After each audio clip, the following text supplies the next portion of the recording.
कहते हैं ना, छोटे छोटे खाने भी ना बड़ी यादें बना देती है। और हर एक किसी का ना एक कंफर्ट फूड होता है जो वो कभी भी खा सकता है। तो आज मैं अपना ही एक कंफर्ट फूड आपके साथ शेयर कर रही हूँ, तवा कलौंजी बैगन।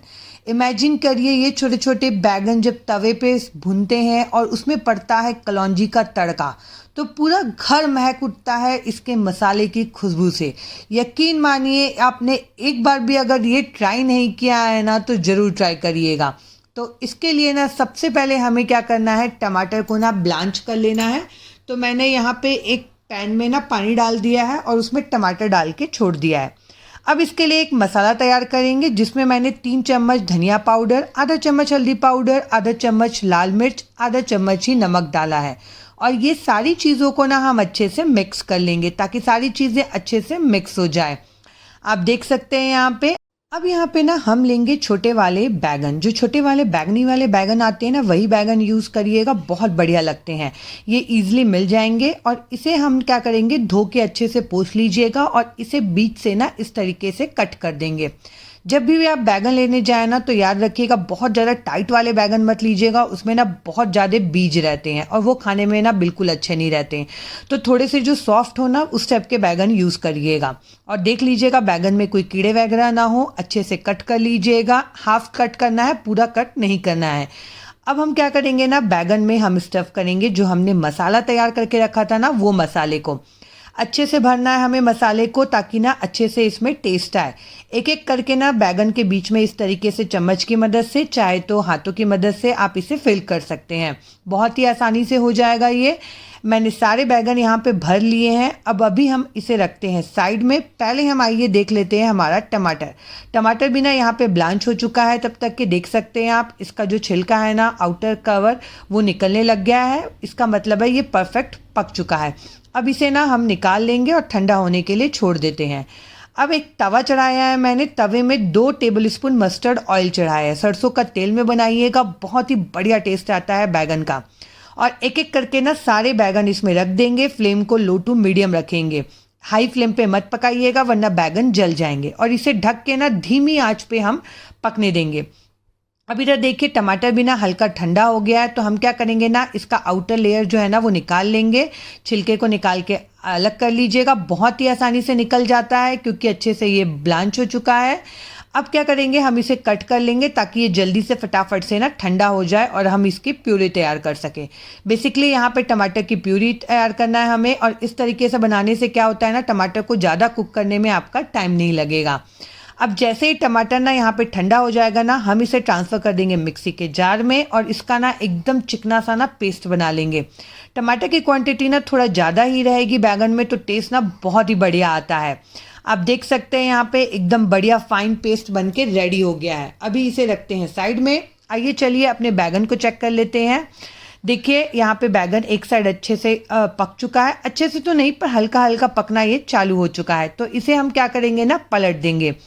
बैगन का जो डंठल वाला पार्ट है ना, उसे पकड़ के आप पलट सकते हैं। बहुत ही आसानी से ये अच्छे से पक जाएगा धीरे धीरे। फिर से ढक के इसे पका लिया था मैंने, तो देख सकते हैं आप यहाँ पे जैसे जैसे पकते जाएगा बैगन का कलर भी चेंज होगा और बैगन जो है ना वो सॉफ्ट होते चले जाएगा। बस यहाँ पे ना ध्यान रखने वाली बात यह है कि आपको ना फ्लेम को लो फ्लेम पे इसे पकाना है, बिल्कुल भी हड़बड़ी मत करिएगा वरना बैगन जल जाएंगे। और जैसे ही एक बार ये अच्छे से यहाँ पे पक जाएगा, भुन जाएगा, इसे निकाल लीजिएगा अलग से प्लेट में। और जो मसाले जो तवे पे लगे होंगे ना, उसे भी निकाल लीजिएगा, वो बहुत ही बढ़िया टेस्टी लगता है। अब हम क्या करेंगे ना, ये बैगन को अभी रखेंगे साइड में। अब हम फिर से वही तवा लिया है मैंने, उसमें डाल रही हूँ 1 चम्मच सरसों का तेल और इसमें डालेंगे आधा चम्मच कलौंजी, आधा चम्मच जीरा और 8 से 10 लहसुन को ना मैंने बारीक बारीक चॉप कर लिया था। ये जो बैगन है ना, ये तवे पे बनाइएगा, बहुत ही बढ़िया लगता है। अब जैसे ही लहसुन थोड़ा सा भुन जाएगा ना, हम इसमें डाल देंगे बारीक कटा हुआ प्याज। और प्याज को ना हल्का यहाँ पे हमें फ्राई करना है। अब अच्छे से भुनना है, जलाना नहीं है। फ्लेम को लो टू मीडियम रखिएगा।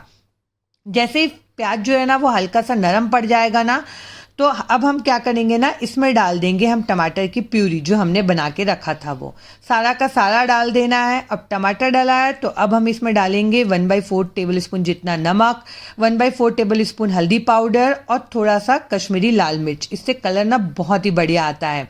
ये सारी चीज़ों को कर लेंगे अच्छे से मिक्स। और यहाँ पे ना टमाटर को अब हमें अच्छे से पकाना है ताकि ना टमाटर का जितना भी एक्सेस वाटर है ना वो यहाँ पे सूख जाए।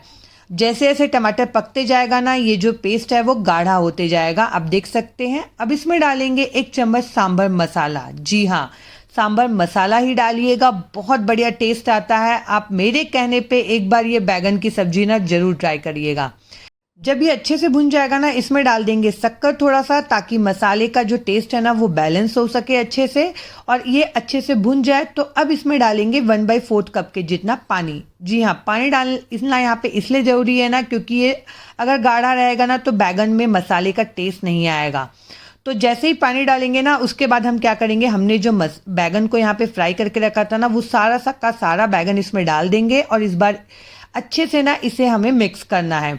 आप ध्यान से मिक्स करिएगा कि बैगन टूटे ना, क्योंकि बैगन अच्छे से पक चुका है तो नरम रहेगा। तो 2 इस तरीके से चम्मच ले लीजिएगा, स्पैचुला ले लीजिएगा, उसकी मदद से आप इसे अल्टी पल्टी कर लीजिएगा और इसे पकने दीजिएगा तब तक के ना इसमें तेल रिलीज ना हो जाए। आप देख सकते हैं जैसे ये अच्छे से भुन जाएगा, पक जाएगा, इसका कलर चेंज हो जाएगा, कितना बढ़िया दिख रहा है। ऊपर से डालेंगे थोड़ा सा बारीक कटा हुआ हरा धनिया और ये तैयार है आपका तवा कलौंजी बैगन। यकीन मानिए ये बैगन की जो रेसिपी है ना ये मस्ट ट्राई वाली रेसिपी है। ये इतना कंफर्ट फूड है ना कि आप इसे रोटी के साथ, पराठे के साथ, सिंपल से दाल चावल के साथ, या मेरी तरह सिंपल सा चावल हो उसके साथ दाल की भी ज़रूरत नहीं है आपको। और ये मसाले वाले बैगन, आहा, मैं क्या ही बताऊं। आप एक बार ज़रूर ट्राई करिए। ट्राई करते हैं तो मुझे कमेंट करके ज़रूर बताइएगा कि आपको ये रेसिपी कैसी लगी। आपको मेरी रेसिपीज़ अच्छी लगती है तो प्लीज़ मेरे चैनल को लाइक करिए, सब्सक्राइब करिए। मैं मिलती हूँ अगले ब्लॉग में। Bye bye.